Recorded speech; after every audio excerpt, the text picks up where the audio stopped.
নমস্কার, দেখছেন talk to Bangla. আমি অভিষেক রয়েছে আপনাদের সাথে। এই মুহূর্তে যে খবর নিয়ে উপস্থিত হয়েছে, ইলেকশন কমিশন তারা যা কাজ করছে তাতে কিন্তু বারংবার সুপ্রিম কোর্টের কাছে একদম ধাক্কা খেতে হচ্ছে এবং আজকে সুপ্রিম কোর্ট 2 লক্ষ টাকার জরিমানা করলো ভারতবর্ষের নির্বাচন কমিশনকে এবং যা নয় তাই বললেন জাস্টিস বিক্রম নাথ এবং সন্দীপ মেহতা এবং তাদের বেঞ্চের পক্ষ থেকে বলা হলো আপনারা কি করছেন, এই কাজটা যে আপনারা করছেন আপনাদের কাজের কোনো নিয়ম কানুন মেনে আপনারা করছেন, এই ধরনের বক্তব্য শুনতে হলো ভারতবর্ষের ইলেকশন কমিশনকে। এবং যেখানে তারা একদম কনফিডেন্স নিয়ে তারা সঠিক করছে, তারা হাইকোর্টের রায়কে চ্যালেঞ্জ করে সুপ্রিম কোর্টে গিয়েছিল, সেখানে সুপ্রিম কোর্টের পক্ষ থেকে 2 লক্ষ টাকা জরিমানা করা হলো। শুধু তাই নয়, এবং হাইকোর্টের রায়কে রীতিমতন স্বীকৃতি দেওয়া হলো। হাইকোর্ট যা বলেছিল সঠিক কথা বলেছিল, আপনারা ভুল করেছিলেন ইলেকশন কমিশনকে, এমনই কথা শুনতে হলো জাস্টিস বিক্রম নাথ এবং সন্দীপ মেহতা তাদের কাছ থেকে। অত্যন্ত গুরুত্বপূর্ণ এই প্রেক্ষাপট। ইলেকশন কমিশন যা নয় তাই করবে ভেবেছিল বিহারের ক্ষেত্রে, কিন্তু শেষ পর্যন্ত আমরা দেখতে পেলাম জাস্টিস সূর্যকান্ত এবং জয়মাল্য বাগচি বিহারে এসআইআর এর ক্ষেত্রে আধার কার্ডটাকে বাধ্যতামূলক করলো, যেখানে সুপ্রিম কোর্ট জানিয়ে দিয়েছিল যে আমরা যা ইচ্ছা করব, যে কোনো জায়গায় এসআইআর করব, সেখানে অন্য কেউ হস্তক্ষেপ করতে পারে না। কিন্তু সুপ্রিম কোর্ট কোথাও গিয়ে দেখিয়ে দিচ্ছে বারংবার যে তারা কিন্তু নিয়ম মাফিক চলছে এবং যেখানেই নিয়মের কোনো সমস্যা তৈরি হবে সেখানেই তারা নিয়ম মাফিক একদম তাদেরকে কিন্তু লাইনটা টেনে দেবে। সেটা আরো একবার আজকে প্রমাণিত হলো।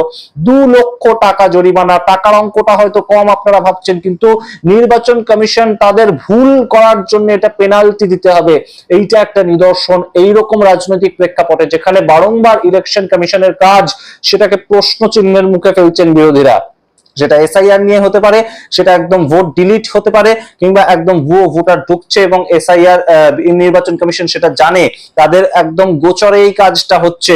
সেই সম্পূর্ণ বিষয়গুলো যখন একদম বিরোধীরা সামনে তুলে আনছেন, তখন সুপ্রিম কোর্টের কাছ থেকে বড় সড়ো একটা ধাক্কা খেলো ইলেকশন কমিশন। সেই সমস্তটা বলবো, কোথায় কি ঘটনা ঘটেছে পুরো ডিটেলসটা জানার আগে অবশ্যই টক টু বাংলা ইউটিউব চ্যানেলটিকে সাবস্ক্রাইব করে দিন, এই ভিডিও দেখুন শেষ অবধি স্কিপ না করে।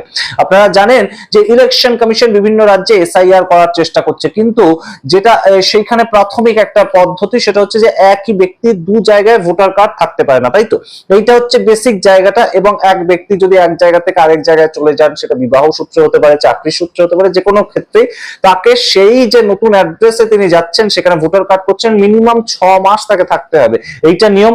এবং সেই পরিপ্রেক্ষিতেই উত্তরাখণ্ডের ঘটনা, উত্তরাখণ্ডের রাজ্য যে ইলেকশন কমিশন অর্থাৎ SEC অর্থাৎ স্টেট ইলেকশন কমিশন, তাদেরকে উত্তরাখণ্ডে কংগ্রেসের পক্ষ থেকে বলা হয়েছিল যে একজন প্রার্থী যিনি পঞ্চায়েত ভোটের ক্ষেত্রে এমন একজন প্রার্থী দাঁড়িয়েছিলেন ভোটে যার ভোটার লিস্টে নাম 2 জায়গায় রয়েছে, অর্থাৎ তিনি শহরেরও ভোটার, উত্তরাখণ্ড শহরেরও কোনো একটা শহরের ভোটার, এবং সে গ্রামের তিনি পঞ্চায়েতে ভোটে দাঁড়িয়েছেন সেখানকারও ভোটার।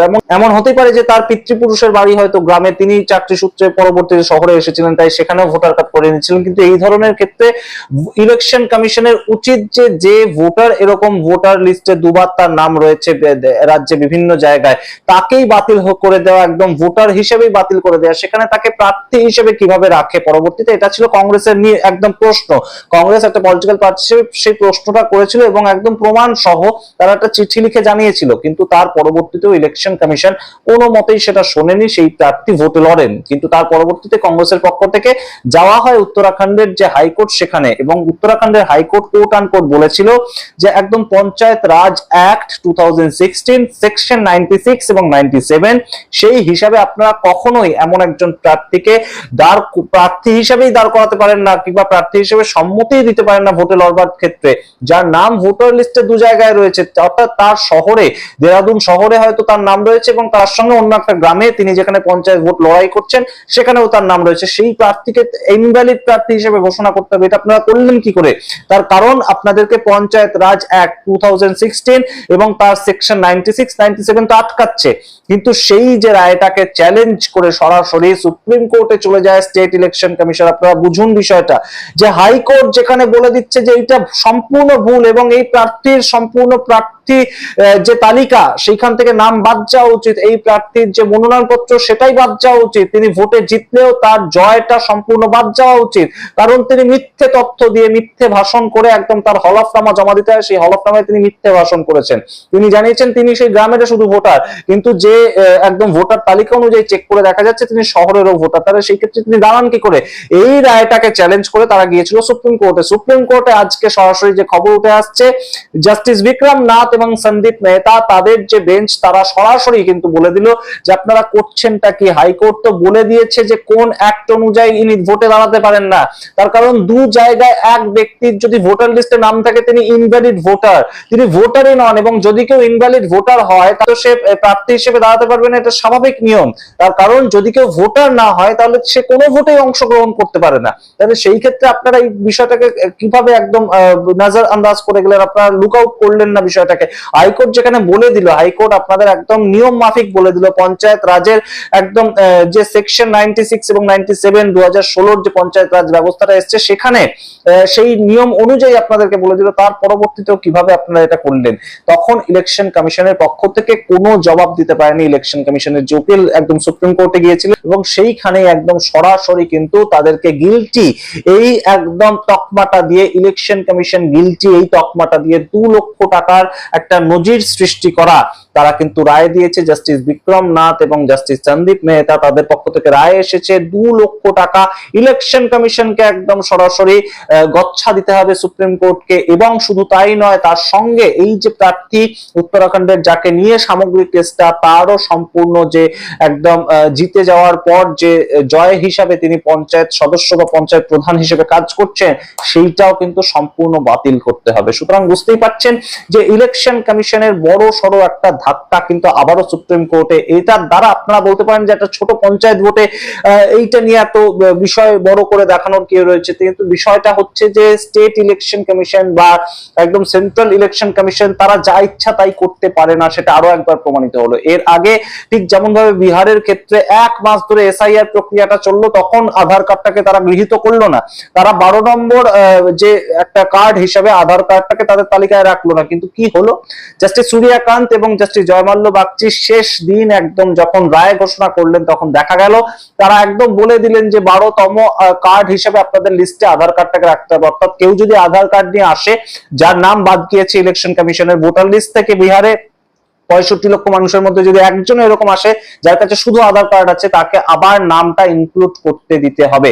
তাহলে বিষয়টা কি হলো, এবং সারা দেশের ক্ষেত্রে সেই নিয়মটা নিশ্চয়ই লাগু হবে। যখন বিহারের ক্ষেত্রে একটা রায় দিয়ে দিয়েছে সুপ্রিম কোর্ট, এবং সুপ্রিম কোর্টের যে কোনো রায় সেটা কিন্তু দেশের যে কোনো লোয়ার কোর্ট থেকে হাইকোর্ট সেটাকে একদম সরাসরি একটা আইন হিসেবে ধরা হয়। অর্থাৎ তেমন যদি কোনো নজিরবিহীন রায় সুপ্রিম কোর্ট দেয় একই কেসের ক্ষেত্রে একই প্রেক্ষাপটে, তাহলে কিন্তু সেটাকে লোয়ার কোর্টে কিংবা হাইকোর্টে বিভিন্ন রাজ্যের সেক্ষেত্রে একটা আইন হিসেবে ধরা হয়, এবং বলা হয় যে সুপ্রিম কোর্ট এই বিষয়ে এই সালে এই কেসের ক্ষেত্রে এই রায়টা তো দিয়েছিল, তাহলে সেটা অনুযায়ী আমরা চলবো না কেন। সুতরাং এই যে বিষয়গুলো ছোট ছোট বিষয় হলো, সুপ্রিম কোর্ট যখন রায় ঘোষণা করছেন এবং 2 লক্ষ টাকা জরিমানা একদম সেন্ট্রাল ইলেকশন কমিশনকে জানাচ্ছেন, সেটা কিন্তু অবশ্যই এই মুহূর্তে একটা বড় সড়ো ধাক্কা ইলেকশন কমিশনের। এবং আপনারা সামগ্রিক বিষয় কি মনে করেন অবশ্যই কমেন্ট বক্সে কমেন্ট করুন। সামনেই কিন্তু আবারও একটা বড় সড়ো ঘটনা ঘটতে চলেছে, তার কারণ কর্ণাটকে কিন্তু এসআইটি ইতিমধ্যেই তদন্ত শুরু করে দিয়েছে। কর্ণাটক যে স্টেট ইলেকশন কমিশন তাদের যে দপ্তর সেখানেও রেড হতে পারে এরকম প্রেক্ষাপটগুলো কিন্তু রয়েছে।